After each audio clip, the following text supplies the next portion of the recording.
സംസ്ഥാനത്തെ 1200 തദ്ദേശ സ്വയംഭരണ സ്ഥാപനങ്ങളിൽ മട്ടന്നൂർ നഗരസഭ ഒഴികെയുള്ള ഇടങ്ങളിലേക്ക് ഡിസംബർ ആദ്യവാരമോ രണ്ടാം വാരമോ തിരഞ്ഞെടുപ്പ് നടക്കും. നവംബർ 5-നകം മുഖ്യമന്ത്രി പങ്കെടുക്കുന്ന ഏതാനും പരിപാടികൾ നടക്കുന്നതിനാൽ വിജ്ഞാപനം അതിനുശേഷമാകാനാണ് സാധ്യത. പ്രചാരണത്തിന് കുറഞ്ഞത് 35 ദിവസമെങ്കിലും നൽകണം. സംവരണ വാർഡുകളിലെ നറുക്കെടുപ്പ് പൂർത്തിയായി. കോവിഡിന്റെ നിയന്ത്രണങ്ങൾ ഉണ്ടായിരുന്നതിനാൽ 2020 ഡിസംബർ 8, 10, 14 തീയതികളിൽ 3 ഘട്ടങ്ങളിലായിരുന്നു വോട്ടെടുപ്പ്. തിരഞ്ഞെടുപ്പ് പ്രഖ്യാപിച്ചത് നവംബർ 6-നും. ഇത്തവണയും ഒന്നിലധികം ഘട്ടങ്ങളിലായിരിക്കും വോട്ടെടുപ്പ്. തിരഞ്ഞെടുപ്പ് നടപടികൾ ഡിസംബർ 20-നകം പൂർത്തിയാക്കണം. 21-ന് നിലവിലുള്ള ഭരണസമിതിയുടെ കാലാവധി അവസാനിക്കും. കണ്ണൂരിലെ മട്ടന്നൂർ നഗരസഭയിൽ പൊതു തിരഞ്ഞെടുപ്പ് 2022 ഓഗസ്റ്റ് 20-നും സത്യപ്രതിജ്ഞ 11-നുമായിരുന്നു. ഇവിടത്തെ ഭരണസമിതിയുടെ കാലാവധി 2027 സെപ്റ്റംബർ 10-ന് അവസാനിക്കും. തദ്ദേശ സ്ഥാപനങ്ങളിലെ അധ്യക്ഷ സംവരണം നിശ്ചയിക്കാൻ ഒക്ടോബറിൽ തന്നെ പൂർത്തിയാക്കും. ഇത് തിരഞ്ഞെടുപ്പ് കമ്മിറ്റി നേരിട്ട് റൊട്ടേഷൻ അടിസ്ഥാനത്തിൽ നിശ്ചയിക്കുന്നത്. 25-ന് വോട്ടർ പട്ടിക പ്രസിദ്ധീകരിക്കും. വോട്ടെടുപ്പിന് മുൻപ് ഏതാനും ദിവസം കൂടി പട്ടികയിൽ പേര് ചേർക്കുന്നതിന് മാത്രം സമയം അനുവദിക്കുന്നുണ്ടെന്നും നിർദ്ദേശത്തിലുണ്ട്. തലസ്ഥാനത്തെ DJ പാർട്ടികളിൽ ത്രില്ലർ സിനിമയെ വെല്ലുന്ന സംഭവങ്ങൾ. കണ്ണടച്ച് പോലീസും ഹോട്ടൽ ഉടമകളും. തലസ്ഥാനത്ത് വാരാന്ത്യങ്ങളിൽ അരങ്ങേറുന്ന DJ പാർട്ടികളുടെ പിന്നാമ്പുറങ്ങളിൽ നടക്കുന്നത് സസ്പെൻസ് ത്രില്ലർ സിനിമകളെ വെല്ലുന്ന സംഭവങ്ങൾ. അധികാരികളെ മുഖസാക്ഷികളാക്കി ചെറുതും വലുതുമായ അക്രമ സംഭവങ്ങളും ഇടപാടുകളുമാണ് ഇവിടെ നഗരത്തിലെ നക്ഷത്ര ഹോട്ടലുകളിലും നടക്കുന്നത്. കഴിഞ്ഞ ദിവസം ഒരു ഹോട്ടലിലെ DJ പാർട്ടികളിൽ നടന്ന സംഘർഷം പുറത്ത് റോഡിൽ ഏറ്റുമുട്ടലിലേക്ക് എത്തിയിരുന്നു. പോലീസിന്റെ മൂക്കിനു താഴെ നടന്ന സംഭവമായിട്ടും മാധ്യമങ്ങളിൽ വാർത്തയായി 3 ദിവസത്തിനു ശേഷമാണ് പോലീസ് കേസെടുത്തത്. ഇതിനു മുൻപുണ്ടായ സംഭവങ്ങളിൽ പരാതിയോ കേസോ ഒന്നും ഉണ്ടായിട്ടുമില്ല.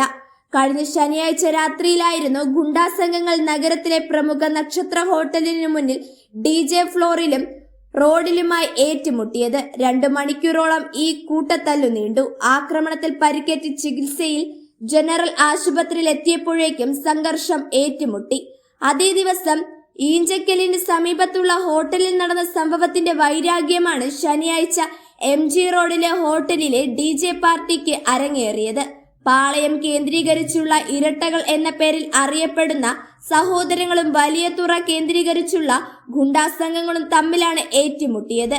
ഇരട്ടകളിൽ ഒരാൾ കാപ്പ കേസിലടക്കം ഉൾപ്പെട്ടവരാണ്. ഇന്ന് തലസ്ഥാനം DJ പാർട്ടികളുടെ കേന്ദ്രമായി മാറിക്കൊണ്ടിരിക്കുകയാണ്. ഇതിന് പോലീസിന് എന്താണ് പറയാനുള്ളത്? പോലീസ് കണ്ടിട്ടും കണ്ടില്ലെന്ന് നടിക്കുകയാണോ?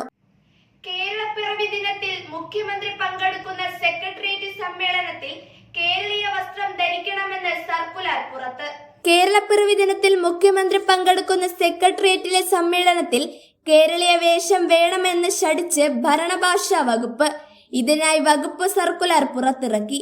സർക്കാർ പരിപാടികൾക്ക് സാധാരണ വേഷം നിർബന്ധമാകാറില്ല. ഏതാണ് കേരളീയ വേഷമെന്ന് സർക്കുലറിൽ വ്യക്തമാക്കിയിട്ടില്ല.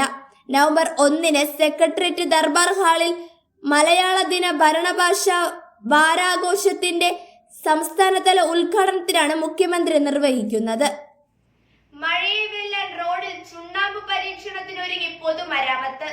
ഈ പരീക്ഷണം വിജയിച്ചാൽ സംസ്ഥാന വ്യാപകമാക്കാനാണ് തീരുമാനം. റോഡുകൾ കൂടുതൽ കാലം ഈടുനിൽക്കാൻ ടാറിങ്ങിൽ ചുണ്ണാമ്പ് ചേർക്കാനുള്ള പരീക്ഷണത്തിന് പൊതുമരാമത്ത് വകുപ്പ്. തിരുവനന്തപുരത്തെ വഴുതക്കാട് ജഗതി റോഡുകളിലാണ് ആദ്യ പരീക്ഷണം നടത്തുന്നത്. വിജയമെന്നു കണ്ടാൽ സംസ്ഥാന വ്യാപകമാക്കാനാണ് തീരുമാനം. സംസ്ഥാനത്തെ റോഡുകൾ മഴക്കാലത്ത് തകരുന്നതിന് കാരണം മെറ്റലിലെ അസിഡിറ്റിയാണെന്ന് കണ്ടെത്തിയിരുന്നു. കേരള ഹൈവേ റിസർച്ച് ഇൻസ്റ്റിറ്റ്യൂട്ടും കേരള സർവകലാശാല ജിയോളജി വകുപ്പും സംയുക്തമായി നടത്തിയ പഠനത്തിലാണ് ഈ കണ്ടെത്തൽ. ഈർപ്പസംവേദ പഠനമനുസരിച്ച് മെറ്റലിന്റെ അസിഡിക് സ്വഭാവം നിർവീര്യമാക്കുന്ന ബിറ്റുമായുള്ള ബന്ധം ശക്തമാക്കാനും 2% ചുണ്ണാമ്പ് അല്ലെങ്കിൽ 3% സിമന്റ് ചേർക്കുന്നത് ഈർപ്പമുണ്ടാക്കുന്ന പ്രശ്നം പരിഹരിക്കാമെന്നാണ് റിപ്പോർട്ട്. തുടർന്ന് ഇതു സംബന്ധിച്ച് പൊതുമരാമത്ത് വകുപ്പിലെ ക്വാളിറ്റി എഞ്ചിനീയർമാർക്ക് ഹൈവേ റിസർച്ച് ഇൻസ്റ്റിറ്റ്യൂട്ടിൽ പരീക്ഷണം നൽകി. തലസ്ഥാനത്ത് ഇത്തരത്തിലുള്ള ആദ്യ റോഡ് നിർമ്മാണത്തിന് ടെൻഡർ നടപടികൾ ഉടൻ ആരംഭിക്കും.